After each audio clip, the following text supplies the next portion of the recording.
الحمد لله رب العالمين حمدا طيبا مباركا كثيرا فيه. الحمد لله على كل حال ونعوذ بك من حال أهل النار. نحمده ونستعينه ونستغفره ونؤمن به ونتوكل عليه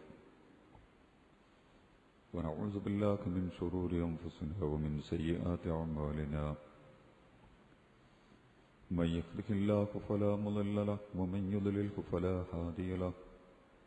نشهد أن لا إله إلا الله وحده لا شريك له ونشهد أن محمدا عبده ورسوله أرسله بالهدى ودين الحق ليظهره على الدين كله ولو كره المشركون.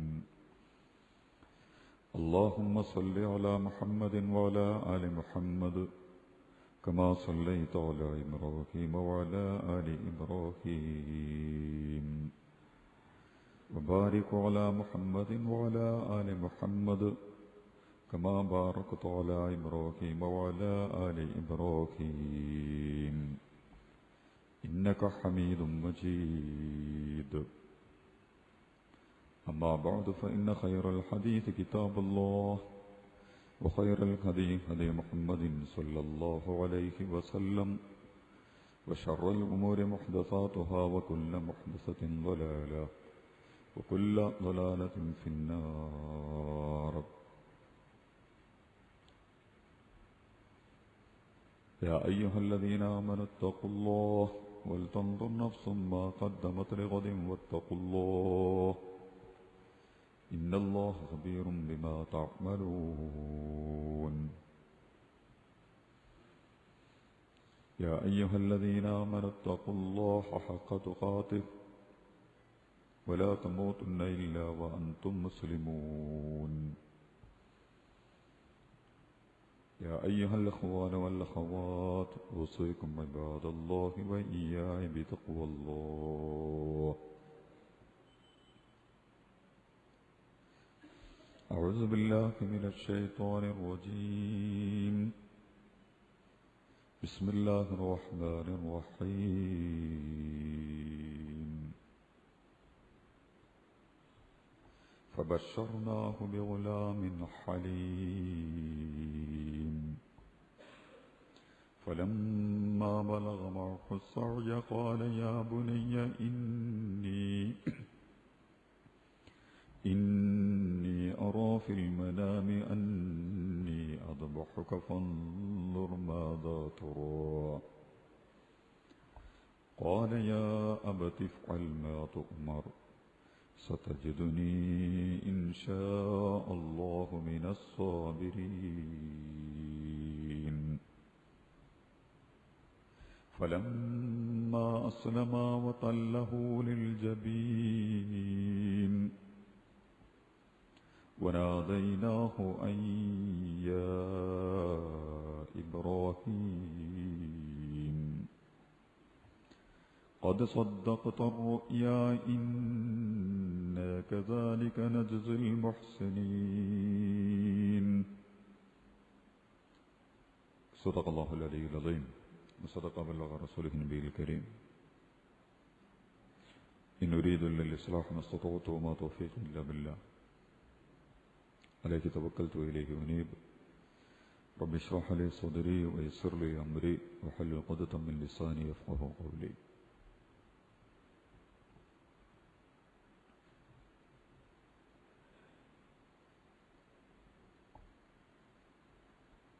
ബഹുമാന്യരായ സഹോദരങ്ങളെ, സഹോദരിമാരെ,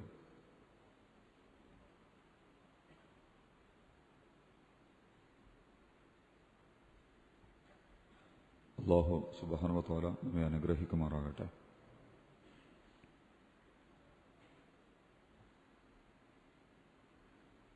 ഹജ്ജ് മാസത്തിൻ്റെ ഹജ്ജിൻ്റെ അതുമായി ബന്ധപ്പെട്ടുകൊണ്ടുള്ള ഓരോ സംഭവങ്ങളുടെയും പവിത്രതയും പരിഭാവനതയും കാത്തുസൂക്ഷിച്ചുകൊണ്ട് സ്വന്തം ജീവിതത്തെ അതിനനുസരിച്ച് പാകപ്പെടുത്തുന്നതിൽ അള്ളാഹുവിന്റെ വിധിവിലക്കുകളെ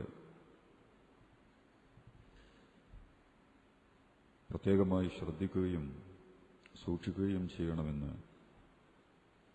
എന്നോടും എൻ്റെ സഹോദരങ്ങളായ നിങ്ങളോടും വളരെ ഗൗരവത്തോടെ ഉണർത്തുന്നു, വസിയ്യത്ത് ചെയ്യുന്നു.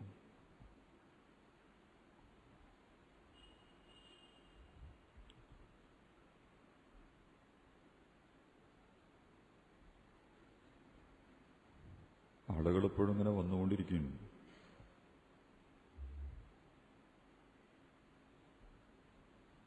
ദുൽഹജ്ജ് 10 ഉള്ളിലുള്ള ഏക വെള്ളിയാഴ്ചയാണെന്ന്. ദുൽഹജ്ജ് 1 മുതൽ 13 വരെയുള്ള ദിവസങ്ങൾ വളരെ പ്രധാനപ്പെട്ടതാണ്. അതിലാകെ കിട്ടുന്ന വെള്ളിയാഴ്ച ഇന്ന് മാത്രമാണ്.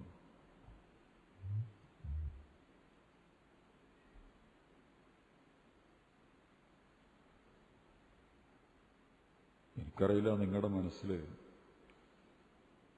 ഏത് രീതിയിലാണ് ഇതിനെയൊക്കെ സമീപിക്കാൻ തീരുമാനിക്കുന്നതെന്ന്.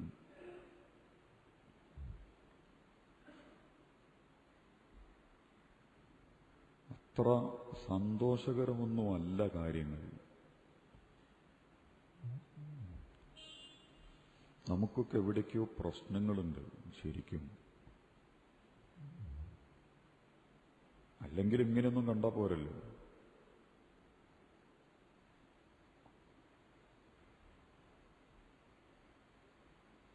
ഇനിയിപ്പം വലിയ പെരുന്നാൾ ആഘോഷിക്കാൻ പോവുകയാണ്.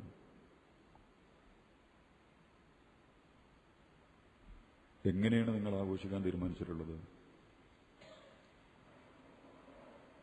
എന്തിനാണ് നമ്മൾ ആഘോഷിക്കാൻ പോകുന്നത്? ഈദുൽ ഫിത്തറുമായി ബന്ധപ്പെട്ടുകൊണ്ട് ഞാൻ ശ്രദ്ധയിൽപ്പെടുത്തിയിരുന്നു നിങ്ങളുടെ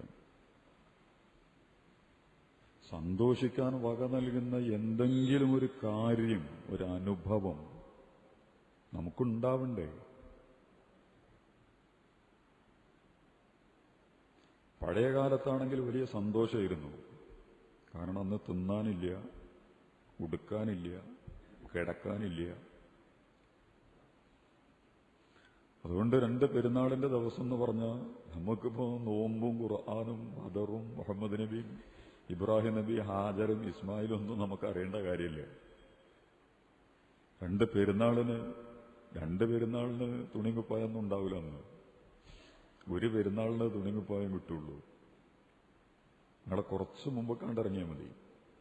ഈ ഒരു 15 കൊല്ലല്ല, ഒരു 15 കൊല്ലത്തിന്റെ മുമ്പുള്ള പേർഷ്യയിലേക്ക് കടല കയറി മുസ്ലിം സമുദായം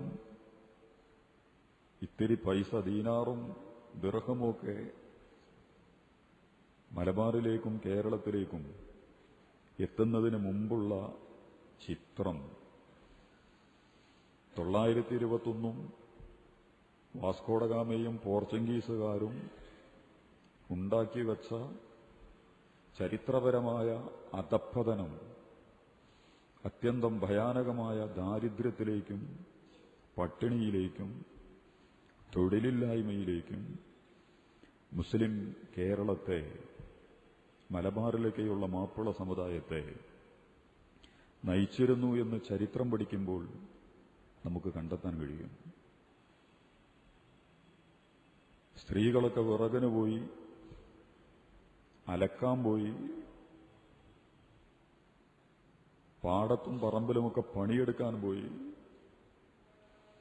വാപ്പാരൊക്കെ എല്ലുമുറിയ പണിയെടുത്ത് വൈകുന്നേരം നെല്ല് കൊണ്ടുവന്ന് കുത്തി അത് കഞ്ഞിയാക്കി വെച്ച് കഴിക്കുന്നതിന് വേണ്ടി കാത്തിരുന്ന ഒരു കാലഘട്ടം ഒരു 10-15 കൊല്ലം മുമ്പ് നമ്മളെയൊക്കെ മുമ്പെന്നാണ് പോയിട്ടുള്ളൂ. അതുകൊണ്ട് തന്നെ അന്നൊരു പെരുന്നാൾ ഒരു സന്തോഷം തന്നെയായിരുന്നു. ഇന്നത്തെ പോലെ റമദാനും ബലി പെരുന്നാളും ഒന്നും വാട്സപ്പിലും യൂട്യൂബിലും ഗ്രന്ഥങ്ങളിലും ലൈബ്രറികളിലുമൊക്കെ നിറഞ്ഞ് വിവര വിസ്ഫോടനം ഒന്ന് അടിച്ചു കയറി കാര്യങ്ങളുടെ എല്ലാ ഇടപിരിച്ച് പഠിച്ച് പരിശോധിച്ച് മനസ്സിലാക്കി അതൊന്നും അന്ന് സംഭവിച്ചിട്ടില്ല. വിവരമൊക്കെ നമുക്ക് വളരെ കുറവായിരുന്നുണ്ട്. ആശയപരമായും ആദർശപരമായും കർമ്മപരമായിട്ടൊന്നും ചിലപ്പോൾ കാര്യങ്ങളുടെ ആഴവും പരപ്പൊന്നും ഇന്നത്തെ പോലെ ചിലപ്പോൾ അന്ന് മനസ്സിലായിട്ടുണ്ടാവില്ല. പക്ഷെ എന്നാലും പെരുന്നാൾ സന്തോഷമായിരുന്നു. ഏറ്റവും വലിയ സന്തോഷം ഒരു പുത്തനുടുപ്പ്, രണ്ടാമത്തത് നല്ല ഒരു ഭക്ഷണം, ഇറച്ചിയൊക്കെ കൂട്ടിയിട്ടൊരു ഭക്ഷണം. അതുകൊണ്ട് പെരുന്നാള് അങ്ങനെ ഒരു സന്തോഷം ഉണ്ടായിരുന്നു. ഇനിയിപ്പോൾ നിങ്ങൾ പെരുന്നാൾ ആഘോഷിക്കാൻ പോവില്ലേ തിങ്കളാഴ്ച?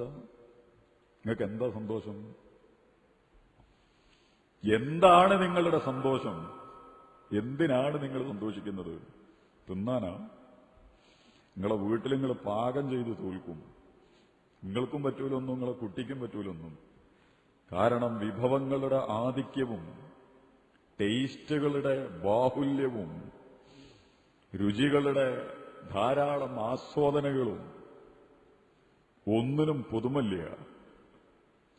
വീട്ടിലും നാട്ടിലുമൊക്കെ ഭക്ഷണത്തിന്റെ പെരുങ്കളിയായിട്ടാണ് നടക്കുന്നത്. അതുകൊണ്ട് ഭക്ഷണത്തിനാവും പെരുന്നാളിന്റെ അന്ന് നല്ലൊരു ശാപ്പാടുണ്ടാവും. നമ്മളെ വീട്ടിൽ എന്നും ശാപ്പാടാ. അതുകൊണ്ട് ഇനി പെരുന്നാളിന്റെ ഒരു ശാപ്പാടിന് കാത്തിക്കേണ്ട കാര്യമൊന്നുമില്ല. പിന്നെ ഉടുപ്പ, തുണിയും കുപ്പായോ? ആർക്കാണ് ഇപ്പൊ തുണിക്കും കുപ്പായത്തിനൊക്കെയുള്ള പഞ്ഞുള്ളത്? ഇപ്പൊ ഞാൻ ചോദിക്കുന്നത്, എവിടെ പെരുന്നാൾ? നമ്മൾ എങ്ങനെയാണ് പെരുന്നാളിനെ ആഘോഷിക്കാൻ തീരുമാനിച്ചിട്ടുള്ളത്? എന്തിനാണ് ഈ പെരുന്നാൾ? ഒരു വ്യക്തി എന്നുള്ള നിലക്ക്, ഒരു കുടുംബം എന്നുള്ള നിലക്ക്, ഒരു സമുദായം എന്നുള്ള നിലക്ക് എന്തിനാണ്, എങ്ങനെയാണ് നമ്മൾ ആഘോഷിക്കാൻ പോകുന്നത്? അതുകൊണ്ടാണ് ഞാൻ പറഞ്ഞത്, ഇതൊന്നും എവിടെയും കയറിയിട്ടില്ല. അള്ളാഹു ധാരാളം അനുഗ്രഹങ്ങൾ നൽകിയിട്ടുണ്ട് എനിക്കും. ലിയഷ്ഹദൂ മനാഫിഅ ലഹും.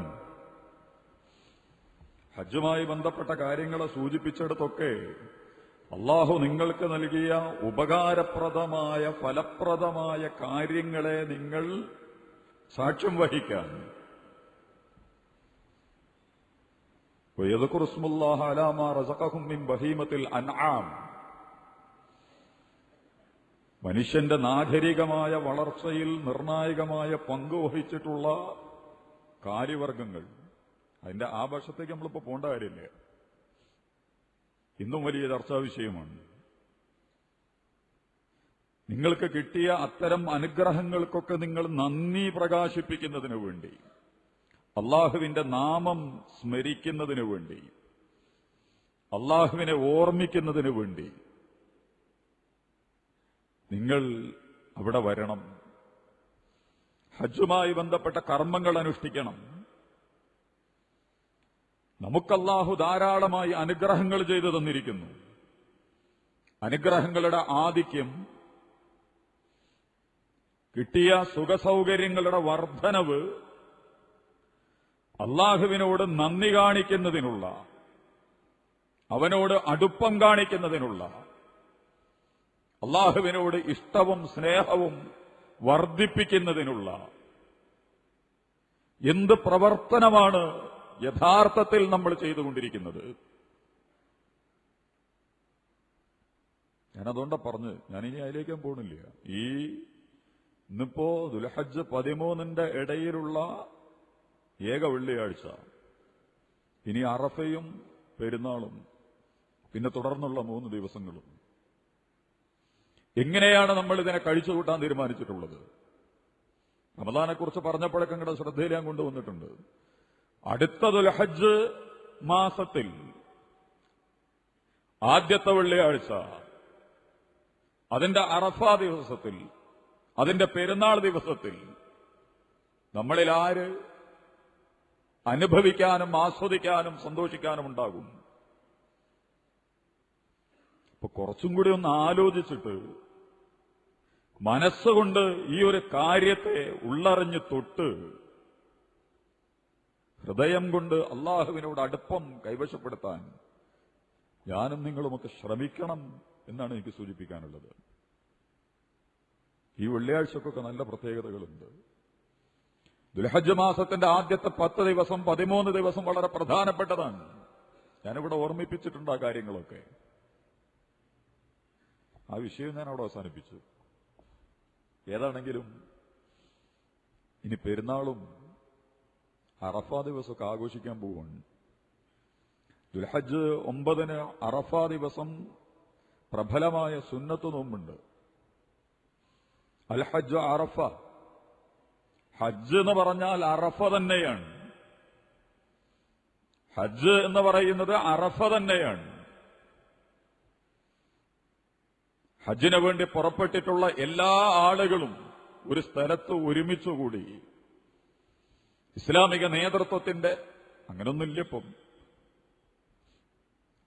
പ്രവാചകൻ തിരുമേനി സല്ലല്ലാഹു അലൈഹി വസല്ലമയാണ് ചരിത്രത്തിലെ ഏറ്റവും മനോഹരമായ അറഫ പ്രഭാഷണം നിർവഹിച്ചിട്ടുള്ളത്.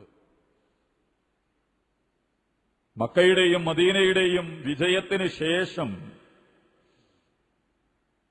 വളരെ ശൂന്യമായ കൈകളുമായി മക്കയിൽ നിന്ന് പുറപ്പെട്ട പ്രവാചകൻ നിറഞ്ഞ കൈകളുമായി തിരിച്ചു വരിക. 1 ലക്ഷത്തിലധികം 1.25 ലക്ഷത്തിലധികം വരുന്ന അനുയായികളുടെ വലിയ ഒരു പ്രവാഹം പ്രവാചകൻ തിരുമേനി സല്ലല്ലാഹു അലൈഹി വസല്ലം അവരെ അഭിമുഖീകരിച്ചുകൊണ്ട് സംസാരിക്കുന്നു. ഒന്നുമില്ലായ്മയിൽ നിന്ന് തുടങ്ങിയ ഇസ്ലാമിക പ്രസ്ഥാനം തങ്ങളെ ആട്ടിയോടിക്കുകയും നിന്ദിക്കുകയും നാടുകടത്തുകയും ചെയ്ത മക്കയടക്കം പ്രവാചകന്റെ ദീനിന്റെ വ്യവസ്ഥയിൽ ക്രമത്തിൽ ഉൾപ്പെട്ടുകൊണ്ട് വിജയിച്ച് തിരുമേനി സല്ലല്ലാഹു അലൈഹി വസല്ലം സമൂഹത്തെ അഭിമുഖീകരിക്കുന്നു. പ്രഭാഷണത്തിന്റെ എല്ലാ വശങ്ങളിലേക്കും നമ്മൾ കടന്നു പോകണില്ല.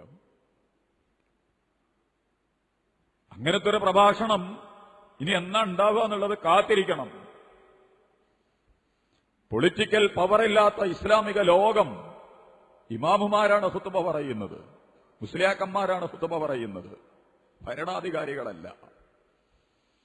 ശരിക്കും ഭരണാധികാരികളാണ് ഖുതുബ നിർവഹിക്കേണ്ടത്. ഇതാണ് ഇസ്ലാമിന്റെ ചരിത്രം. ആ വിഷയത്തിലേക്ക് നമ്മളിപ്പോ പോണില്ല. ഖുതുബ പറയൽ അതിനൊരു ഐറ്റം ആളുകളെ ഇസ്ലാമിക സമൂഹം ഉണ്ടാക്കി വെച്ചിട്ടില്ല. ഇസ്ലാമിക സമൂഹത്തിന്റെ നേതൃത്വമാണ് ആ കർമ്മങ്ങൾ നിർവഹിക്കേണ്ടത്. ലോകത്തുനിന്ന് എവിടെയും ഒരു ഇസ്ലാമിക ഭരണാധികാരിയും ഖുതുബ പറയണില്ല. അതുകൊണ്ട് നിങ്ങൾ മനസ്സിലാക്കിക്കോ, ഇസ്ലാമിന് എവിടെ ഒരു ആധിപത്യമില്ല. അതുകൊണ്ട് ഇനിയിപ്പോ അവിടെ ഒരു പ്രസംഗം നടക്കും അറഫക്ക്. പക്ഷെ എന്നാലും 25 ലക്ഷത്തിലധികം വരുന്ന ലോകത്തിന്റെ നാനാഭാഗത്തു നിന്നും വന്നിട്ടുള്ള മുഴുവൻ മനുഷ്യരെയും ഒരുമിച്ച് ചേർത്തുകൊണ്ട് 2 സന്ദേശം അറഫ നൽകുന്നുണ്ട്. ഒന്ന്, മുസ്ലിം ഉമ്മത്തിന്റെ ഐക്യം. നിങ്ങൾ സുന്നിയായി, മുജാഹിദായി, തബ്ലീഗായി, ത്വരീഖത്തായി, അഹ്ലെ ഹദീസായി നിങ്ങൾക്ക് നിങ്ങളെ പള്ളിയിലെ ഇമാമിനെയും വെച്ചുകൊണ്ട് നിർവഹിക്കാൻ പറ്റുന്ന ഒരു കാര്യമല്ല ഹജ്ജ്. അവിടെ ഒരു ഇമാമുണ്ട്, അവിടെ ഒരു നേതൃത്വമുണ്ട്. അതുമായി ബന്ധപ്പെട്ട ചടങ്ങുകളിൽ നിങ്ങൾ അതിന്റെ പങ്കാളിത്തമാണ് നിർവഹിക്കുന്നത്. ഒറ്റക്കൊറ്റക്ക് സ്വന്തം സംഘടനാപരമായ സമുദായപരമായ പക്ഷപാതിത്വങ്ങളുമായി വരാൻ ഹജ്ജിലെ സ്ഥലമില്ല. ലോക മുസ്ലിമീങ്ങൾ മുഴുവൻ ഒരു ഇമാമിന്റെ കീഴിൽ വളരെ അപൂർവമായി സംഭവിക്കുന്ന ഒരു കാഴ്ച. ഇസ്ലാമിക ലോകത്തിന്റെ ഐക്യമെന്ന് പറയുന്നത് മനുഷ്യലോകത്തിന്റെ നിലനിൽപ്പുമായി ബന്ധപ്പെട്ട നിർണായകമായ ഒരു കാര്യമാണ്. പക്ഷെ തകർന്നിരിക്കുന്നു, തളർന്നിരിക്കുന്നു. പരസ്പരമുള്ള അപകടകരമായ വിദ്വേഷങ്ങളും പക്ഷപാതിത്വങ്ങളും മുസ്ലിം രാഷ്ട്രങ്ങളെയും സംഘടനകളെയും വ്യക്തികളെയും പല തലങ്ങളിലേക്കും കൊണ്ടുപോയി കഴിഞ്ഞിരിക്കുന്നു. രാഷ്ട്രീയ തർക്കങ്ങൾ, മതസംഘടനാ തർക്കങ്ങൾ, രാഷ്ട്രങ്ങൾ തമ്മിലുള്ള തർക്കങ്ങൾ ഒക്കെ. പക്ഷെ അറഫ, ഹജ്ജ് അതിനൊക്കെ തൽക്കാലം സലാം പറയുന്നു. ഇവിടെ അതൊന്നുമില്ല. എല്ലാവരും ഒരുമിച്ച് അങ്ങനെ ലോക മുസ്ലിം സമുദായം മുഴുവൻ ഒറ്റക്കെട്ടായി ഒരേ സ്ഥലത്ത് ദേശഭാഷ വർഗ വ്യത്യാസങ്ങളില്ലാതെ സംഘടനാ വ്യത്യാസങ്ങളില്ലാതെ നമ്മുടെയൊക്കെ പ്രതിനിധികൾ ഒരു സ്ഥലത്ത് ഒരുമിച്ച് കൂടുന്നു. ഒന്ന്.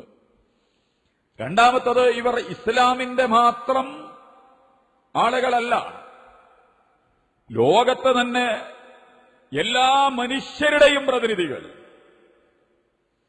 ജാതിയുടെ പേരിൽ, മതത്തിന്റെ പേരിൽ, വർണ്ണത്തിന്റെ പേരിൽ, ദേശത്തിന്റെ പേരിൽ, സമുദായത്തിന്റെ പേരിൽ, കുടുംബത്തിന്റെ പേരിൽ പല രീതിയിലുമുള്ള വേർതിരിവുകളും അപകടകരമായ കയ്യേറ്റങ്ങളും നടന്നുകൊണ്ടിരിക്കുന്ന ഒരു ലോകത്ത് കറുത്തതും വെളുത്തതും ചുവന്നതും കറുകറുത്തതും കാവിനിറമുള്ളതും മങ്ങിയ കറുപ്പും നല്ല വെളുപ്പും സകല മനുഷ്യരും ലോക മനുഷ്യ സമൂഹത്തിന്റെ തന്നെ ഒരു പരിച്ഛേദം. എല്ലാ മനുഷ്യരുടെയും. ഞാൻ പറഞ്ഞല്ലോ, ലോകത്തെ കായികമേളകളിൽ മാത്രമാണ് ജാതിമത വ്യത്യാസമില്ലാതെ ആളുകൾ ഒരുമിച്ച് കൂടുന്ന ഒരു പരിപാടി ഇപ്പൊ ലോകത്തുള്ളൂ. വമ്പൻ കായികമേളകൾ. അതിന് രാഷ്ട്രീയമുണ്ട്, അത് വേറെ ചർച്ചയാണ്. അതിനപ്പുറം ലോകത്തെ എല്ലാ വിഭാഗങ്ങളുടെയും പ്രതിനിധികൾ, ആഫ്രിക്കയും ആസ്ട്രേലിയയും അമേരിക്കയും ഇന്തോനേഷ്യയും ജപ്പാനും അങ്ങനെ തുടങ്ങി ലോകം എവിടെയൊക്കെ മനുഷ്യരുണ്ടോ, എവിടെയൊക്കെ ഇസ്ലാമുണ്ടോ, എല്ലാവരും അവിടെ വരുന്നു. അമേരിക്കക്കാരന് ഉയർന്ന പദവി, ഇന്ത്യക്കാരന് താഴ്ന്ന പദവി, ആഫ്രിക്കക്കാരന് വളരെ മോശപ്പെട്ട പദവി. ഇതൊന്നുമില്ല ഹജ്ജിൽ.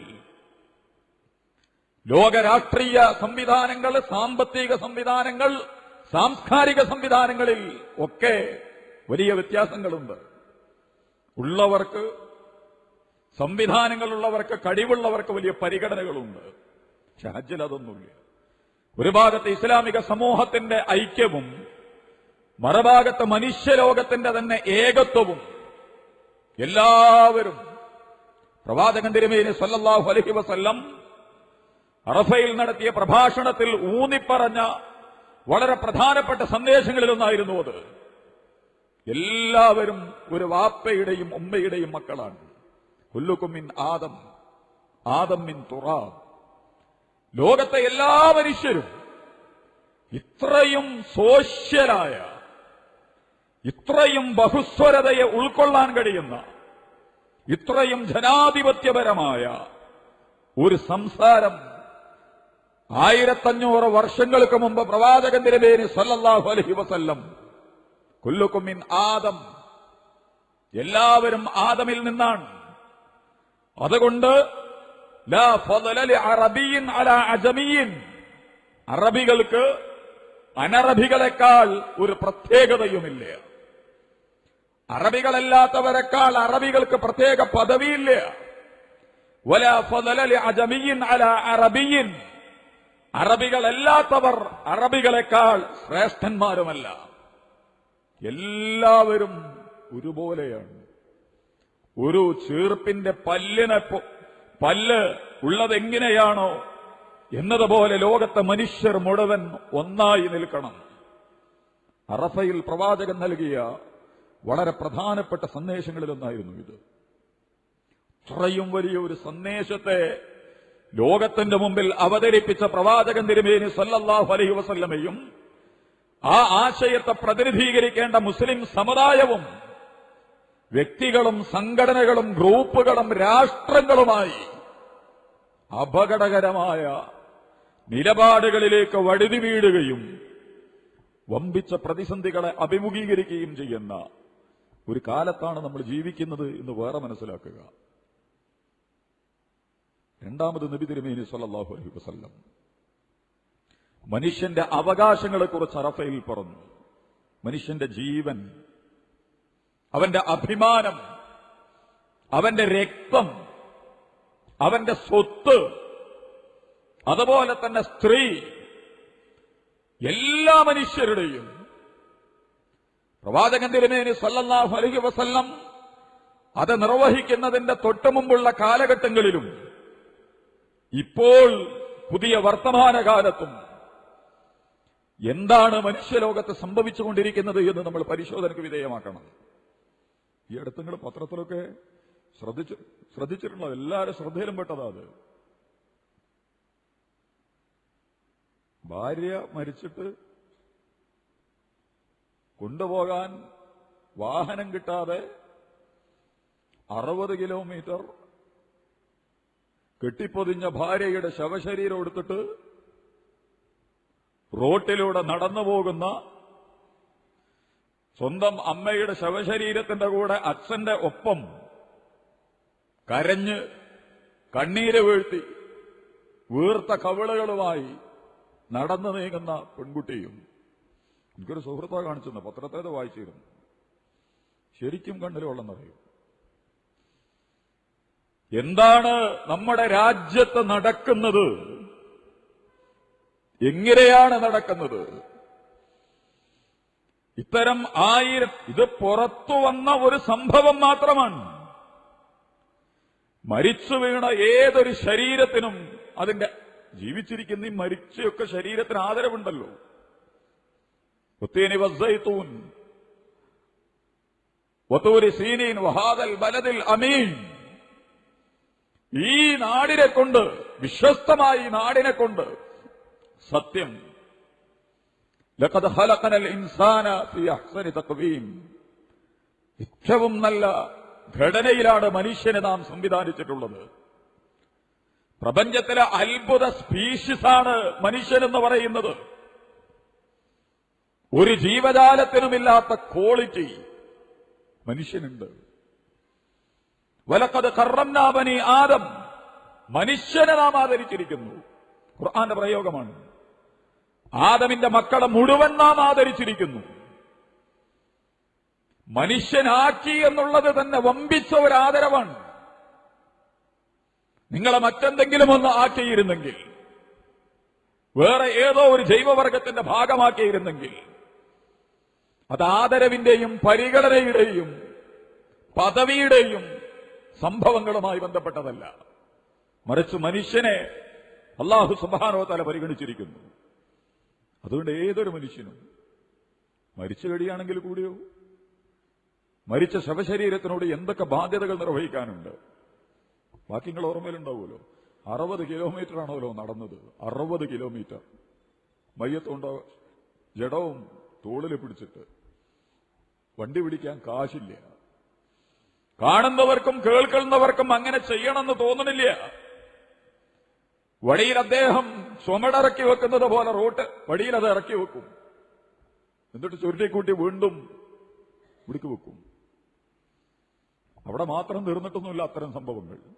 ബസ്സിൽ വരുന്നു. 20 ദിവസം മുമ്പ് പ്രസവിച്ച സ്ത്രീ കുട്ടിക്ക് അസുഖമുള്ളതുകൊണ്ട് കുട്ടിയെ കാണിക്കാൻ വേണ്ടിയിട്ട് ആശുപത്രിയിലേക്ക് കൊണ്ടുവരുന്നു. ഒഡീഷയിൽ ജാർഖണ്ഡെന്നാണ് സംഭവം. കുട്ടി ആശുപത്രിയിൽ എത്തിയിട്ടോ അതിന്റെ മുമ്പോ കാണിച്ചു തിരിച്ചു പോകുമ്പോഴോ അല്ല കാണിക്കാൻ വരുമ്പോഴോ എന്നറിയില്ല. 10-15 ദിവസമായിട്ടുള്ളൂ പെണ്ണ് പ്രസവിച്ചിട്ട്. ആ കുട്ടിയെ കാണിച്ച് തിരിച്ചു വണ്ടി കയറി ഇങ്ങോട്ട് പോരുക. ബസ്സിൽ വെച്ച് പെണ്ണ് മരിച്ചു. കുട്ടിയുടെ അമ്മ മരിച്ചു. 15 ദിവസം കൊണ്ടൊന്നും നമ്മളൊന്നും പെണ്ണുങ്ങളൊന്നും ഇങ്ങനെയൊന്നും നടത്തി ഇങ്ങനെയൊന്നും ബസ്സിൽ കയറ്റി കൊണ്ടുപോകില്ല. ഒക്കെയാണ് ഇന്ത്യ. വളരെ മനോഹരമായ അനുഭവങ്ങളുള്ള നാട്. പെണ്ണ് മരിച്ചു. യാത്രക്കാര് പറഞ്ഞത് ദുശ്ശകുനമാണ്. അതുകൊണ്ട് മയ്യത്തതിൽ വെക്കാൻ പറ്റൂല, എടുത്തെടുപ്പ് പുറത്തേക്ക് വെക്കണം എന്ന് പറഞ്ഞു. മരിച്ച ഭാര്യയുടെ ശരീരവും 20 ദിവസം പ്രായമുള്ള കുട്ടിയും അതിന്റെ കൂടെ വന്ന വല്യമ്മയും കൂടിയിട്ട് ഈ മയ്യത്ത് കൊടുത്തിട്ട് ജഡം എടുത്തിട്ട് എന്താണ് ചെയ്യേണ്ടത്? എങ്ങനെയാണ് ചെയ്യേണ്ടത്? എന്താണ് ചെയ്യേണ്ടത്? എന്താണ് നമ്മുടെ മതവും രാഷ്ട്രീയവും ആളെ പഠിപ്പിച്ചത്? ഈ അമ്പലവും പള്ളിയും ചർച്ചും പാർട്ടി ഓഫീസുകൾക്കൊക്കെ മനുഷ്യരെ കൊടുത്ത സന്ദേശം എന്താ? നമ്മൾ അങ്കലാപ്പിലായി പോകും. എന്തിനാണിതൊക്കെ? ഭാര്യയുടെ ശരീരം എടുത്തിട്ട് ദുശകുനം പറഞ്ഞ് ബസ്സിൽ നിന്ന് ഇറക്കുന്ന ആളുകൾ ജഡം ദുശകുനമാണ് പോലും. വിശ്വാസമാണ്, ഭയങ്കര വിശ്വാസമാണ് അതൊക്കെ. അന്ധവിശ്വാസങ്ങളുടെ ഞാനതിലേക്ക് പോണില്ല. അത്തരം അങ്ങനത്തെ കുറേ ന്യൂസ്. കുട്ടീനെടുത്തിട്ട് വന്നു, മറ്റേ ഡോക്ടർ എടുത്ത് ഈ ഡോക്ടർ ഒരു സ്ട്രെച്ചറോ ഒരു വണ്ടിയോ കൊടുക്കണില്ല. തോളിലിട്ടിട്ട് 10-18 വയസ്സുള്ള 16 വയസ്സുള്ള കുട്ടീനെ തോളിലിട്ടിട്ട് ഓടുകയാണ്. തോളിൽ കിടന്ന് കുട്ടിയാണ് മരിക്കുക. പരിഗണിക്കണില്ല, ഒരു മനുഷ്യനെയും പരിഗണിക്കണില്ല ആളുകൾ. എന്തൊക്കെ സംഭവങ്ങളാണ് നടന്നുകൊണ്ടിരിക്കുന്നത്. ബാക്കി അതിന്റെ അനുബന്ധ കാര്യങ്ങൾ അങ്ങനെ വന്നുകൊണ്ടിരിക്കുന്നുണ്ട്. ആരാണ് മനുഷ്യൻ?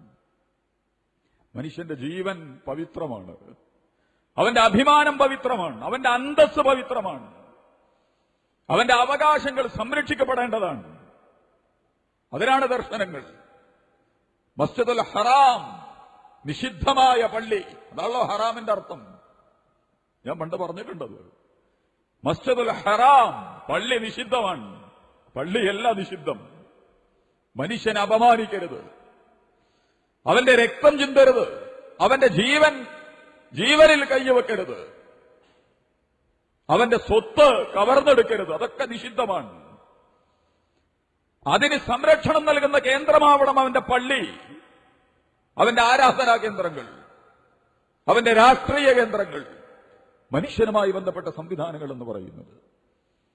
പ്രവാചകൻ തിരുമേനി സല്ലല്ലാഹു അലൈഹി വസല്ലം മനുഷ്യന്റെ അവകാശങ്ങളെക്കുറിച്ച് സംസാരിച്ച കാലത്ത് നിന്ന് വർത്തമാനകാലത്ത് ചെറിയതൊക്കെ ചിത്രങ്ങൾ നിങ്ങൾ മുമ്പിൽ വരുന്നില്ലേ? ചെറിയ കുട്ടികളൊക്കെ കീറിപ്പൊളിഞ്ഞ മുഖയിട്ട്. കുട്ടികളെക്കാൾ സങ്കടകരമാണ് അമ്മമാരുടെ കഥ. ഭർത്താവ് നഷ്ടപ്പെടുന്ന, യുദ്ധങ്ങളിലേക്ക് വലിച്ചടക്കപ്പെടുന്ന, അഭയാർത്ഥികളായി നാട് തണ്ടേണ്ടി വരുന്ന, അരക്ഷിതാവസ്ഥയിലേക്ക് വലിച്ചടക്കപ്പെട്ടുകൊണ്ടിരിക്കുന്ന, ജീവിതം ഒരു ചോദ്യചിഹ്നമായി മാറിക്കൊണ്ടിരിക്കുന്ന പെണ്ണുങ്ങൾ. പ്രവാചകന്റെ അറഫ പ്രഭാഷണത്തിലെ മർമ്മമായിരുന്നു അത്. സ്ത്രീകളോട് ഏറ്റവും നന്നായി വർത്തിക്കണമെന്ന് ഞാൻ കരാർ ചെയ്യുന്നു. യുദ്ധങ്ങൾ, കലാപങ്ങൾ, ആത്മഹത്യകൾ, വർഗീയ ലഹളകൾ, ജാതി സമുദായ സംഘർഷങ്ങൾ, എല്ലാറ്റിലും വലിച്ചടക്കപ്പെടുന്നത്, വലിയ വില നൽകേണ്ടി വരുന്നത് സ്ത്രീകളാണ്. മനുഷ്യത്വത്തെ ആര് പരിഗണിക്കും? എവിടെ പരിഗണിക്കും? അള്ളാഹുവിന്റെ പ്രവാചകൻ തിരുമേനി സല്ലല്ലാഹു അലൈഹി വസല്ലം അവന്റെ ജീവനും അവന്റെ സ്വത്തും അവന്റെ അവകാശങ്ങളും അവന്റെ രക്തവും ശരീരവുമൊക്കെ പവിത്രമാണ്. ഈ ദിവസം പോലെ, ഈ നാട് പോലെ, ഈ സമയം പോലെ എന്ന് പറഞ്ഞുകൊണ്ടാണ് പ്രവാചകൻ തിരുമേനി സല്ലല്ലാഹു അലൈഹി വസല്ലം അറഫയിലെ പ്രഭാഷണം അവസാനിപ്പിക്കുന്നത്. എനിക്ക് നിങ്ങൾക്ക് എന്ത് ചെയ്യാൻ പറ്റും? നമ്മൾ എന്താണ് ചെയ്യാൻ തീരുമാനിച്ചിട്ടുള്ളത്? ഉള്ള വീട് പൊളിച്ച്, ഉള്ള സൗകര്യമുള്ള വീട് പൊളിച്ച് ഏറ്റവും പുതിയ സംവിധാനങ്ങൾ ഒരുക്കാൻ പാടുപെട്ടുകൊണ്ടിരിക്കുന്നവരാണ് നമ്മൾ. നിലവിലുള്ള വണ്ടി വിറ്റ് അതിനേക്കാൾ ബേഹത്തർ നല്ല വണ്ടി വാങ്ങാൻ തീരുമാനിച്ചുകൊണ്ടിരിക്കുന്നവരാണ് നമ്മൾ. കയ്യിലുള്ളത് തന്നെ ഉപയോഗപ്രദമായ ഉപയോഗം നടന്നുകൊണ്ടിരിക്കെ അതിനേക്കാൾ വലിയത് കൈവശപ്പെടുത്താൻ വേണ്ടി ആലോചിച്ചുകൊണ്ടിരിക്കുന്നവരാണ് നമ്മൾ. ശരിക്കും ആലോചിക്കുക. ഇന്ത്യയിലെ പൊതുസമൂഹം എന്ന് പറയുന്നത് ദാരിദ്ര്യത്തിന്റെയും പട്ടിണിയുടെയും പ്രയാസങ്ങളുടെയും പെരുമഴയിലാണ് ജീവിക്കുന്നത്. ജാതിയും മതമൊന്നും വലിയ വ്യത്യാസമൊന്നുമില്ല. സകല മനുഷ്യരും. നിങ്ങളോട് ബലിയിറക്കാൻ പറയുന്നു. ആർക്കാണ് ബലി? ഫകുലൂ മിൻഹ, നിങ്ങൾ തിന്നണം. വഅത്ഇമുൽ ബാഇസൽ ഫഖീർ, പരവശനായ ദരിദ്രരെയും നിങ്ങൾ ഊട്ടണം. നമ്മളെ വള്ളിക്കീടിലൊന്നും ഇപ്പൊ പരവശനായ ദരിദ്രന്മാരില്ല. നിങ്ങളെ നാട്ടിലുണ്ട് എവിടെങ്കിലും? വളരെ അപൂർവ കേസ്. എന്നാലും 100, 150, 200 നമ്മൾ ഇറക്കാൻ തീരുമാനിച്ചിട്ടുണ്ട്. ഫ്രിഡ്ജ് നിറച്ചു കൊണ്ടേക്കാൻ. ഫ്രിഡ്ജ് പോയിട്ട് ഒരു കുടത്തിൽ വെച്ചാൽ തന്നെ നിൽക്കാത്ത വണ്ണം അത് കഴിക്കാൻ ആവശ്യമുള്ള ആളുകളുണ്ട് നാട്ടിലും ലോകത്തും. നമ്മൾ അറുത്ത് തള്ളാൻ തീരുമാനിച്ചു. കാരണം നമുക്കതിന്റെ മർമ്മറിയില്ലേ. ആരാണ് ഈ പരവശനായ ഫഖീർ? എന്തിനാണ് ബലി? എന്താണ് ഈ ത്യാഗം? ഉടുക്കാനില്ലാത്ത, ഉണ്ണാനില്ലാത്ത, ഉറങ്ങാനില്ലാത്ത, സ്വന്തം ഭാര്യയുടെ ശവശരീരം പോലും കൊണ്ടുപോയി മറവാടാനുള്ള നാണയത്തുട്ടുകൾ കീശയിലില്ലാത്ത, അതാണ് ബാഇസൽ ഫഖീർ, പരവശനായ ദരിദ്രൻ, പരമദരിദ്രൻ. നമ്മുടെ ജീവിതത്തിനൊക്കെ ചില പുനഃപരിശോധനകൾ നമ്മൾ നടത്തണം. ഹജ്ജ്, അറഫ, ബലികർമ്മങ്ങൾ അല്ലാതെ ഒരു ആഘോഷത്തിന്റെയും അനുഷ്ഠാനത്തിന്റെയും സ്വാഭാവികമായ റൂട്ടിനപ്പുറം എന്താണ് നമ്മളിൽ ഉണ്ടാകേണ്ട മാറ്റം? നിങ്ങൾക്ക് സന്തോഷം വേണോ? ഉടുപ്പിക്കൂ നിങ്ങൾ ഉടുക്കാനില്ലാത്തവനെ, ഊട്ടണം നിങ്ങൾ ഉണ്ണാനില്ലാത്തവനെ, ഉറക്കണം നിങ്ങൾ ഉറക്കാൻ സൗകര്യമില്ലാത്തവനെ. അതാണ് ഈദുൽ അദ്ഹ, അതാണ് സന്തോഷം, അതാണ് ബലി. അല്ലാതെ വേറെന്താ സന്തോഷം? മനുഷ്യർക്ക് വേണ്ടി അത്അമൽ ബാഇസൽ ഫഖീർ ഫകുലൂ മിൻഹാ അൽ ഖാനിഅ വൽ മുഅ്തർ, പരവശനായവന് തിന്നാൻ കൊടുക്കുക നിങ്ങളുടെ ബലിമൃഗത്തിൽ നിന്ന്. നമ്മൾ ആര് തിന്നുന്നു? നമ്മൾ തന്നെ തിന്ന് വയറ് നിറച്ച് ആശുപത്രിക്ക് കാശും കൊടുത്ത് പുതിയ രോഗങ്ങളും ഏറ്റുവാങ്ങി എന്നിട്ട് അതിന്റെ വലിയ കണക്കുകളും വെച്ചുകൊണ്ട് പെരുമ നടിച്ചു പോവാ ഞാനുങ്ങളും. ജീവിതത്തിൽ നിന്നൊരിറക്കം, സാധാരണ ജീവിതത്തിന്റെ എല്ലാ തലങ്ങളിലേക്കും നമ്മൾ ആലോചിക്കുന്നതിനപ്പുറമുള്ള പ്രയാസങ്ങളിൽ ഒരു പുതിയ ലോകം, പഴയ ലോകവും നമ്മുടെ മുമ്പിലുണ്ട്. അവരോട് എങ്ങനെ, അവർക്ക് വേണ്ടി എന്ത് ചെയ്യാൻ പറ്റും എന്ന് ആലോചിക്കലാണ് യഥാർത്ഥത്തിൽ ബലിപെരുന്നാളും അതുമായി ബന്ധപ്പെട്ട കാര്യങ്ങളിലൂടെയൊക്കെ എനിക്കും നിങ്ങൾക്കും കിട്ടേണ്ടത്. അപ്പൊ സന്തോഷം ഉണ്ടാവും. ഇൻഷാ അല്ലാഹ് അല്ലാഹു സുബ്ഹാനഹു വ തആല നമ്മെ അനുഗ്രഹിക്കുമാറാകട്ടെ.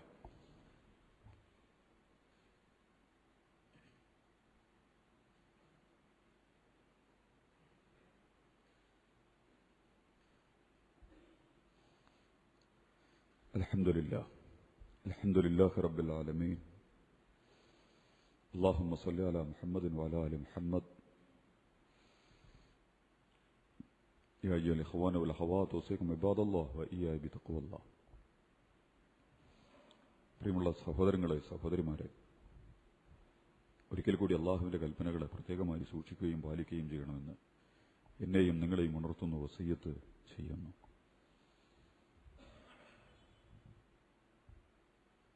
ഹജ്ജിലും ബലിപെരുന്നാളിലും ഇഷ്ടംപോലെ കാര്യങ്ങളുണ്ട്.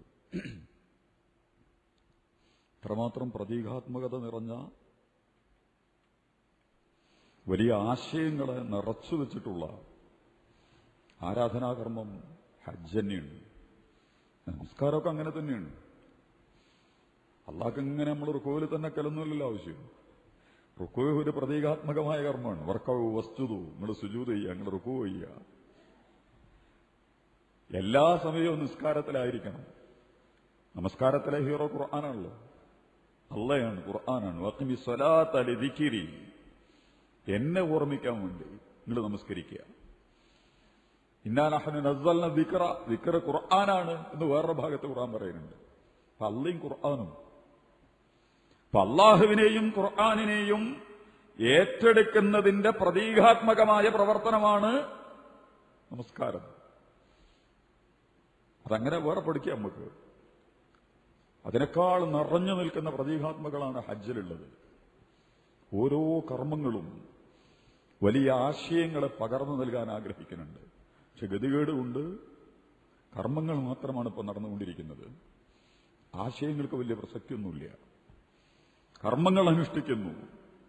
ഇബ്ലീസിനെ കല്ലെറിയലാണെങ്കിലും സഫാ മർവയ്ക്കിടയിൽ ഓടലാണെങ്കിലും അറഫയിൽ നിൽക്കലാണെങ്കിലും തവാഫ് ചെയ്യലാണെങ്കിലും കർമ്മങ്ങളാണ് നടന്നുകൊണ്ടിരിക്കുന്നത്. എന്താണ് അതിൽ നിന്ന് പുറത്തു വരേണ്ടത്? അതിന്റെ ഫലം എന്താണ്? ഇത് കൊടുക്കുക എന്നുള്ളതാണ്. ഇൻഷാ അല്ലാഹ് ബലിപെരുന്നാളിന്റെ ദിവസം അറഫയിൽ നിങ്ങളൊക്കെ നോൻപ് നോൽക്കുക. അറഫയിലെ വിശ്വാസികൾ നിൽക്കുമ്പോൾ നമ്മളൊക്കെ നോമ്പ് നോൽക്കുക. വളരെ പ്രധാനപ്പെട്ട സുന്നത്താണത്. എല്ലാം അവിടെയും ഇവിടെയും ഒരേ സമയം. അതുകൊണ്ട് പിന്നെ അതിന്റെ ഫിഖഹിന്റെ ദുൽഹജ്ജ് അറഫയിൽ നിൽക്കുമ്പോഴാണോ അതല്ല അവിടുത്തെ ഒമ്പീനാണോ ഇവിടുത്തെ ഒമ്പീനാണോ എന്ന് ചോദിച്ചിട്ട് നമ്മൾ ഇടങ്ങാറാവേണ്ട കാര്യമില്ല. രണ്ടിടത്തും ഒരേ സമയത്താണ്. ഞായറാഴ്ച തന്നെയാണ് അവിടെയും ഇവിടെയും. ചിലപ്പോൾ നമുക്കൊരു ദിവസം ബേക്കലാവലുണ്ട്. അവിടെ പെരുന്നാളിൻ്റെന്നായിരിക്കും നമ്മൾ ഇവിടെ അറഫാ നോമ്പ് എടുക്കാറുണ്ട്. അത് ഫിഖാണ്. അതിൽ നമ്മൾ ഇടങ്ങാറാവേണ്ട കാര്യമൊന്നുമില്ല. നമ്മളായിട്ട് വരുത്തി വെച്ചതല്ല, അത് ചില പ്രത്യേക കാരണങ്ങളോട് സംഭവിക്കണം. ഏതാണെങ്കിലും ഒരു ദിവസം നമുക്കൊക്കെ നോമ്പെടുക്കാം. വീട്ടുകാരെ കൊണ്ടൊക്കെ നോമ്പെടുപ്പിക്കുക. പിറ്റേന്ന് പെരുന്നാളാണ്. പെരുന്നാൾ വളരെ സന്തോഷഭരിതമായി ആഹ്ലാദത്തോടുകൂടി തക്ബീറുകളൊക്കെ ചൊല്ലി കുടുംബത്തിനെയും കുട്ടികളെയൊക്കെ കൂട്ടിയിട്ട് ഈ സുന്നത്തൊന്നും കാണാനൊന്നും ഇല്ല ശരിക്ക്. നിങ്ങളൊക്കെ ചെല്ലലുണ്ടോ അങ്ങനെ? വീട്ടിലെ കുടുംബത്തിനും കുട്ടികളെയൊക്കെ ഇരുത്തിയിട്ട് തക്ബീർ ചെല്ലലുണ്ടോ ശരിക്ക്? രാവിലെ മുതൽ വൈകുന്നേരം വരെ അവിടെ ഇവിടെയൊക്കെ പോയിട്ട് തക്ബീർ ചെല്ലൂ. ഇറങ്ങി വരുമ്പം തിരിച്ചു പോകുമ്പം ഒരു വീട്ടിലേക്ക് കയറി ചെല്ലുമ്പം ഒക്കെ സന്തോഷത്തോടുകൂടി തക്ബീറുകൾ ഇങ്ങനെ ചൊല്ലിക്കൊണ്ടിരിക്കണം എന്നാ. അതിന് പൊരുളുണ്ട്, അത് നമുക്ക് പിന്നീട് പറയാം മറ്റൊരവസരത്തിൽ. എന്തിനാണ് അങ്ങനെ ചെല്ലാൻ പറഞ്ഞത്? 3 പെരുന്നാളിന്റെ ദിവസം അടക്കം പിന്നെ 3 ദിവസം അയ്യാമത്ത് ശരീക്കിന്റെ അസറ് വരെ തക്ബീറുകൾ ചൊല്ലിക്കൊണ്ടിരിക്കണം എന്നാ. നിസ്കാരത്തിന്റെ ശേഷം മാത്രമുള്ള തക്ബീറല്ലൊന്നുമല്ല. അത് പിന്നെ അപ്പൊ ഒരു ശീലം കിട്ടാൻ വേണ്ടിയിട്ട് അപ്പൊ ചൊല്ലി പഠിപ്പിക്കുന്നുള്ളൂ. അല്ല നിസ്കാരത്തിന്റെ ശേഷം തക്ബീറില്ല എന്നൊന്നുമല്ല അതിന്റെ പൊരുള്. 24 മണിക്കൂറും പെരുന്നാളിന്റെ 4 ദിവസം, ഒരു പെരുന്നാളും പിന്നെ 3 ദിവസം അടക്കം തക്ബീറുകൾ ചൊല്ലിക്കൊണ്ടേയിരിക്കണം. വളരെ പ്രധാനപ്പെട്ട സുന്നത്ത്. നല്ല വേഷവിധാനങ്ങളൊക്കെ ധരിച്ച് ഇസ്ലാമിന്റെ അന്തസ്സൊക്കെ പാലിച്ചുകൊണ്ട് പെരുന്നാൾ നമസ്കാരത്തിന് വേണ്ടി നമ്മുടെ സ്ഥലങ്ങളിലേക്ക് വരിക, നേരത്തെ വരിക, ബലിയറക്കുന്ന കർമ്മങ്ങളിലൊക്കെ പങ്കാളികളാവുക. അതിനോടനുബന്ധമായിട്ട് ഒരു കാര്യം കൂടി സൂചിപ്പിക്കാനുള്ളത്, ഓണമുണ്ടൊപ്പം. ഇൻഷാല്ലാ ഞാനത് പ്രത്യേക ഒരു വിഷയമായിട്ട് പറയണമെന്ന് ആഗ്രഹിക്കുന്നുണ്ട്. കേരളത്തിലെ ഓണവും അതിന്റെ ആഘോഷങ്ങളും ഒക്കെ മഹാബലിയാണ്. ആ പേരിൽ നമുക്കുള്ളത് വലിയൊരു ബലിയുണ്ട്. ഏതായാലും വലിയൊരു ബലിയുണ്ട്, മഹത്തായ ബലി. ഒരു രാജാവ് എല്ലാം ദാനം ചെയ്ത ഒരു മിത്ത് അല്ലെങ്കിൽ ഒരു ഐതിഹ്യമാണ്. പക്ഷെ സന്ദേശം വളരെ മനോഹരമാണ്. അതിൽ നിന്നാണോ മഹാബലി എന്നുള്ള പേര് കിട്ടിയെന്നറിയില്ല. മാവേലി അല്ലെങ്കിൽ മഹാബലി, കുറെ സങ്കല്പങ്ങളുണ്ട് മഹാബലിയായിട്ട് ബന്ധപ്പെട്ട്. സിറിയക്കാരനായ രാജാവാണ്, അതുപോലെ തന്നെ അസുരന്മാരുടെ രാജാവാണ്. പല അസുരന്മാരെന്ന് പറഞ്ഞാൽ സിറിയക്കാരാണ്, അറബികളാണ് എന്നൊക്കെയുള്ള കുറെ അഭിപ്രായങ്ങൾ അതൊക്കെ വേറെ ഉണ്ട് അതിന്റെ കൂടെ. പക്ഷെ എന്താണെങ്കിലും മഹാബലി, വലിയൊരു ബലി ഉണ്ട്. ചോദിച്ചാക്കൊക്കെയാണ് കൊടുത്തു. അതെടുത്തോ, ഇത് തികയാത്തപ്പോ തല കാണിച്ചു കൊടുത്തു എന്നാ. അങ്ങനെ ചവിട്ടി പാതാളത്തിലേക്ക്. അതാണ് മിത്ത്. അത് അതിന്റെ വേറെ സംഗതിയാണ്. പക്ഷെ എന്താണെങ്കിലും ആ ഓടവും ബലി പെരുന്നാളും കൂടി ഒരുമിച്ചാണ് കേരളത്തിൽ വരുന്നത്. സന്തോഷിക്കാൻ നല്ലൊരു വകുപ്പ്. അയ്യസും തൃക്കരിപ്പൂന്നും പടന്നേനും ഒക്കെ ഉള്ള പോക്കും ഒക്കെ കൂടിയിട്ട് മുസ്ലിം സമുദായത്തിനെ ഒരു ഭാഗത്തേക്ക് പാർശ്വവൽക്കരിച്ച് ചുരുട്ടിക്കെട്ടി ഒതുക്കാനുള്ളൊരു സന്ദർഭത്തിൽ ഇത് രണ്ടും കൂടി ഒരുമിച്ച് വന്നത് യഥാർത്ഥത്തിൽ ഒരു സന്തോഷകരമാണ്. ആഘോഷങ്ങളിലും അനുഷ്ഠാനങ്ങളിലും ഒക്കെ എല്ലാവരും പങ്കാളികളാക്കുക. അതിന്റെ വഴിവിട്ട രീതികളിലേക്ക് പോകണമെന്നല്ല. രണ്ടാണെങ്കിലും ഈ വലിയ പെരുന്നാളും വഴിവിട്ട് ആഘോഷിക്കാൻ പറ്റൂലല്ലോ. അതിനൊരു വൃത്തിയും വെടിപ്പോക്കുണ്ട്. കുടുംബ ബന്ധങ്ങൾ ചേർത്ത്, അയൽപക്ക ബന്ധങ്ങൾ ചേർത്ത്, അയൽപക്കക്കാരെയൊക്കെ വിളിച്ചുകൊണ്ടുവന്ന് അവരൊക്കെ ജാതി മതം നോക്കരുത്, എല്ലാരും വിളിച്ചോ വീട്ടിലേക്ക്. നിങ്ങൾ പെരുന്നാളിന് എല്ലാരും വിളിക്കുക, പ്രത്യേകിച്ചും വിളിക്കുക. ഇനി തീരുമാനിച്ച് നീയത്ത് വെച്ച് വിളിക്കുക. കാരണം അത് ആവശ്യമുള്ളൊരു കാലാണത്. വലിയ തെറ്റിദ്ധാരണകൾ അവരുടെ മുകളിൽ വന്ന് വീടുകൊണ്ടിരിക്കുക. അവർ വായിക്കുന്ന പത്രങ്ങളും ചാനലുകളും നോക്കുക, അതാണ് അവർക്ക് കിട്ടിക്കൊണ്ടിരിക്കുന്നത്. അത് പൊളിക്കാൻ ഒരൊറ്റ വഴിയുള്ളൂ. സ്നേഹബന്ധങ്ങൾ, അയൽപക്ക ബന്ധങ്ങൾ, നല്ല കൂട്ടായ്മകൾ. അപ്പോ പെരുന്നാളിന് എല്ലാരും വിളിച്ചോ. അയൽപക്കത്തുള്ള ഏത് മതത്തിൽ, ക്രിസ്ത്യൻ, ഹിന്ദു, ഏതൊക്കെ വിഭാഗത്തിൽ, കമ്മ്യൂണിസ്റ്റോ, RSSകാരനടക്കങ്ങളെ പേരണ്ട അയലോക്കക്കാരനാണെങ്കിൽ അവനെ വിളിക്കണം. അയലോക്കക്കാരനാണെങ്കിൽ അവരെങ്കിൽ വിളിക്കണം. ഇനി ഞങ്ങളെ സന്തോഷ ദിവസമാണ്, വരൂ. ഓൽക്ക് ഇറച്ചി കൊടുക്കാൻ നിൽക്കണ്ട, ഓൽക്ക് കൊടുക്കാൻ പറ്റും. അയലോക്കക്കാരനല്ലേ, അയലോക്കക്കാരനെ ബഹുമാനിക്കുക. നമ്മൾ ഇഷ്ടപ്പെടുന്നത് അവർക്ക് വേണ്ടി നമ്മൾ ഇഷ്ടപ്പെടണം എന്നുള്ളത്. നമുക്ക് അവരിഷ്ടമില്ലാത്തത്, നമ്മൾ കഴിക്കാത്ത ഒന്ന് ഓല് തന്നാൽ നമുക്ക് ഇഷ്ടമുണ്ടാവില്ലല്ലോ. എന്നതുപോലെ ഇഷ്ടമാണെങ്കിൽ കൊടുക്കും ചെയ്യുക. ഇറച്ചി കൊടുക്കണോ കൊടുക്കേണ്ടതിൽ ഇറച്ചെല്ലാം വരണത്. അപ്പൊ ഓരോരുത്തരെയും വിളിക്കുമ്പം അതിന്റെ വൃത്തിയിലും വെടിപ്പിലും കൈകാര്യം ചെയ്യുക. ഓണത്തിന്റെ ആഘോഷത്തിലും അങ്ങോട്ടും ചൊല്ലുക ഇങ്ങോട്ടും ചൊല്ലുക. അതിന്റെ ആചാരപരവും അനുഷ്ഠാനപരവുമായ ആഘോഷങ്ങളെക്കുറിച്ചെല്ലാം പറയുന്നത് ഓണത്തിന്റെ പൊതുവായ സന്തോഷത്തിന്റെയും ഒരു കൂട്ടായ്മയുടെയും അതുപോലെ ഒരുമിച്ചിരിക്കലിന്റെയും ഒക്കെ അതൊക്കെ കുറഞ്ഞുകൊണ്ടിരിക്കുകയാണ് പുതിയ കാലത്ത്. ഓരോരുത്തരും ഓരോരുത്തരെ തുരുത്തിലാണ് പിന്നിരിക്കാൻ തീരുമാനിച്ചിട്ടുള്ളത്. ജാതികൾ ജാതിയായി, മതങ്ങൾ മതമായി, സമുദായങ്ങൾ സമുദായങ്ങളായി, സംഘടനകൾ സംഘടനയായി ഇരിക്കാൻ തീരുമാനിക്കുന്ന ഒരു കാലത്ത് ഒരുമിച്ചിരിക്കാൻ ഹിന്ദു മുസ്ലിമും ക്രിസ്ത്യാനിയും കമ്മ്യൂണിസ്റ്റും കോൺഗ്രസും BJP ഒക്കെ ഒരുമിക്കണ ഒരു രംഗമുണ്ടെങ്കിൽ അവിടേക്ക് ഒരുമിച്ചിരിക്കുക.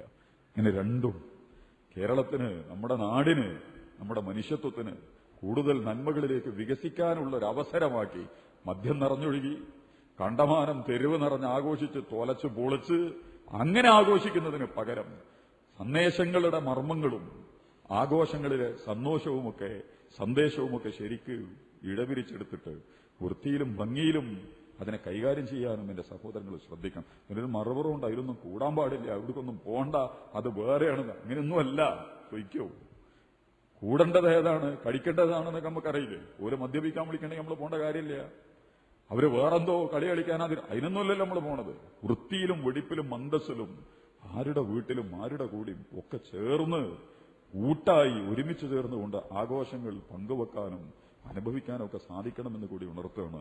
അതേപോലെ ഓണാണ്, നമുക്കിന്ന് നാടോടുമ്പോ നടുവ് ഓടുകയെന്ന് പറഞ്ഞിട്ട് കണ്ടമാനം മദ്യവും മയക്കുമരുന്നൊക്കെ ഒഴുകുന്ന ഒരു സമയം കൂടിയാണ്. അപ്പൊ അങ്ങനെ ഒഴുക്കാൻ തീരുമാനിച്ചിട്ടുണ്ടാവും. എന്നാൽ നമ്മളും അതിന്റെ പിന്നാലെയാണ് പോവുക. പെരുന്നാളിന്റെ പിറ്റേന്നാണ്, എന്നാ പിന്നെ നാളെ അങ്ങനെയാക്കുക. അങ്ങനെ പോകാനും പറ്റില്ല. രണ്ടിന്റെയും കാര്യങ്ങൾ ശരിക്കും ശ്രദ്ധിക്കുക. എന്നാൽ വൃത്തിയിലും ഭംഗിയിലും എല്ലാ സമുദായങ്ങളും എല്ലാ സമൂഹങ്ങളും ഒരുമിച്ച് ചേർന്ന് ആഘോഷിക്കാൻ പറ്റുന്ന രീതിയിൽ കേരളത്തിലെ ഈ ബലിപെരുന്നാളിനെയും ഓണത്തിനെയും ആ അർത്ഥത്തിൽ കൈകാര്യം ചെയ്യാനും നമുക്ക് സാധിക്കേണ്ടതുണ്ട് എന്നുകൂടി ഉണർത്തുകയാണ്. ബാക്കി ഇൻഷാ അല്ലാഹ് പിന്നീട് ശ്രദ്ധയിൽ കൊണ്ടുവരാം. അല്ലാഹു സുബ്ഹാനഹു വ തആല നമ്മെ അനുഗ്രഹിക്കുമാറാകട്ടെ. കൂടുതൽ നന്നായി കാര്യങ്ങൾ മനസ്സിലാക്കാനും മനസ്സിലാക്കുന്ന കാര്യങ്ങളൊക്കെ നമ്മുടെ ജീവിതത്തിൽ നിലനിർത്താനും അല്ലാഹു സുബ്ഹാനഹു വ തആല നമ്മയൊക്കെ നടക്കുകയും ചെയ്യുമാറാകട്ടെ. അറിഞ്ഞും അറിയാതെയും രഹസ്യമായും പരസ്യമായിട്ടുമൊക്കെ ധാരാളം തെറ്റുകളും കുറ്റങ്ങളും ഒക്കെ സംഭവിച്ചു പോയിട്ടുണ്ട്. അല്ലാഹു സുബ്ഹാനഹു വ തആല നമ്മളോട് കരുണ കാണിക്കുമാറാകട്ടെ. അല്ലാഹുവേ, നീ ഞങ്ങളെ അനുഗ്രഹിക്കുമാറാകണമേ തമ്പുരാനെ. ഞങ്ങളുടെ വീടിനെയും ഞങ്ങളുടെ കുട്ടികളെയും ഞങ്ങളുടെ മാതാപിതാക്കളെയും ഞങ്ങളുടെ ഇണകളെയും നീ അനുഗ്രഹിക്കുമാറാകണമേ തമ്പുരാനെ. അവരോട് നീ കരുണ കാണിക്കുമാറാകണമേ തമ്പുരാനെ. ഞങ്ങളുടെ വീട്ടിൽ ഞങ്ങളെ വയസ്സായ ഉമ്മാരും ഉപ്പാരും ഒക്കെ ഉണ്ട്, രോഗികളായവർ, അവശരായവർ. അല്ലാഹു അവർക്കൊക്കെ ആശ്വാസവും സമാധാനവും നൽകി നീ അനുഗ്രഹിക്കുമാറാകണമേ തമ്പുരാനെ. മരണത്തെ മാത്രം പ്രതീക്ഷിച്ചിരിക്കണമല്ലോ, അന്യോൽക്കൊന്നും പ്രത്യേകിച്ച് പണിയൊന്നുമില്ല. പടച്ച റബ്ബേ, അവരോടൊക്കെ നീ കരുണ കാണിക്കുമാറാകണമേ തമ്പുരാനെ. ഞങ്ങളിൽ നിന്ന് മരണപ്പെട്ടുകൊണ്ട് ഞങ്ങളുടെ ഉമ്മാരുണ്ട്, ഉപ്പാരുണ്ട്, കുട്ടികളുണ്ട്, ഇണകളുണ്ട്, സഹോദരങ്ങളും സഹപ്രവർത്തകരും ഉസ്താദുമാരും സുഹൃത്തുക്കളും ഒക്കെ ഉണ്ട്. എല്ലാവരോടും പൊറുക്കുകയും അവരെയും ഞങ്ങളെയും ഒക്കെ നാളെ ജന്നാത്തുൽ ഫിർദൗസിൽ ഒരുമിച്ച് കൂട്ടി നീ അനുഗ്രഹിക്കുകയും ചെയ്യുമാറാകണമേ തമ്പുരാനെ. അല്ലാഹുവേ, ഇത് പരിശുദ്ധമായ ഹജ്ജ് മാസമാണ്. അതിന്റെ പവിത്രതയും പരിപാവനതയും പാലിച്ചുകൊണ്ട് ഈ ദിനങ്ങളെ കൈകാര്യം ചെയ്യാൻ, ഇതിൽ കഴിച്ചുകൂട്ടാൻ ഞങ്ങളെയും ഞങ്ങളുടെ കുടുംബങ്ങളെയും നീ അനുഗ്രഹിക്കുമാറാകണമേ തമ്പുരാനെ. അല്ലാഹുവേ, ഇതിന്റെയൊക്കെ സന്ദേശങ്ങൾ ജീവിതത്തിൽ പകർത്തി മനസ്സിലാക്കി അതനുസരിച്ച് ഞങ്ങളുടെ ജീവിതത്തെ മാറ്റിയെടുക്കാൻ അല്ലാഹുവേ, നീ ഞങ്ങളെ തുണക്കുമാറാകണമേ തമ്പുരാനെ. മഹാനായ പ്രവാചകൻ ഇബ്രാഹിം നബി അലൈഹി സ്വലാത്തു വസ്സലാം, ഇസ്മായിൽ നബി അലൈഹി സ്വലാത്തു വസ്സലാം ഞങ്ങളൊന്നും കണ്ടിട്ടില്ല, ചരിത്രം മാത്രമാണ് കേട്ട് വായിച്ച് അറിയുകയാണ്. അല്ലാഹുവേ, ആ മഹാപ്രവാചകന്റെ ചരിത്രവും പാരമ്പര്യവും പിൻപറ്റുന്ന വിശ്വാസികളായി മാറാൻ നീ ഞങ്ങളെ തുണക്കുമാറാകണമേ തമ്പുരാനെ.